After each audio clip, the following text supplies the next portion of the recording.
আলহামদুলিল্লাহি রাব্বিল আলামিন আসসালাতু ওয়াসসালামু আলা সাইয়্যিদিল মুরসালিন ওয়া আলা আলিহি ওয়া সাহবিহি আজমাইন। প্রিয় দেশবাসী, মহান আল্লাহ তাআলার কাছে শুকরিয়া আদায় করছি বাংলাদেশের আসন্ন জাতীয় সংসদ নির্বাচনের সম্ভাব্য তারিখে একটা সুষ্ঠু, গ্রহণযোগ্য এবং নিরপেক্ষ নির্বাচন অনুষ্ঠানের লক্ষ্যে দেশবাসী আজ ঐক্যবদ্ধ এবং দেশবাসী সকলেই জানেন ইতিমধ্যেই বাংলাদেশের কয়েকটি ইসলামী দল এবং দেশপ্রেমিক রাজনৈতিক দলের সমন্বয়ে নতুন বাংলাদেশ এর যে স্বপ্ন আমরা দেখছি, সেটার জন্য জরুরি শর্ত হলো জাতীয় সংসদ নির্বাচনকে সুষ্ঠু নিরপেক্ষ করা। এই জন্য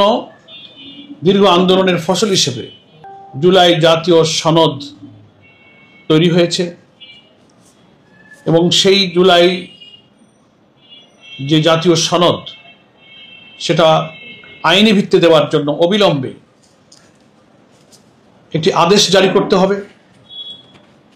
তার ভিত্তিতে গণভোট অনুষ্ঠিত হতে হবে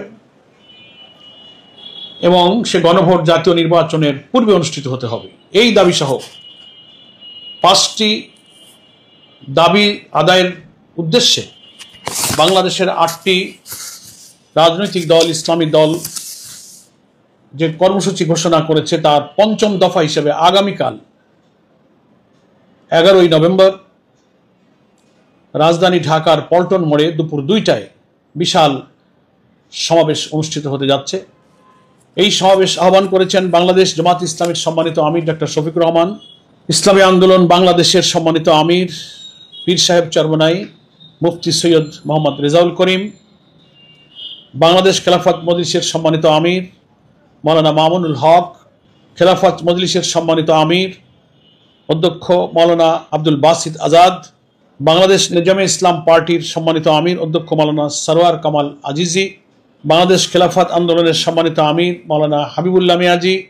জাতীয় গণতান্ত্রিক পার্টি জাগপার সভানেত্রী ব্যারিস্টার তাসমিয়া প্রধান এবং বাংলাদেশ ডেভেলপমেন্ট পার্টির সভাপতি অ্যাডভোকেট আনোয়ারুল ইসলাম চান।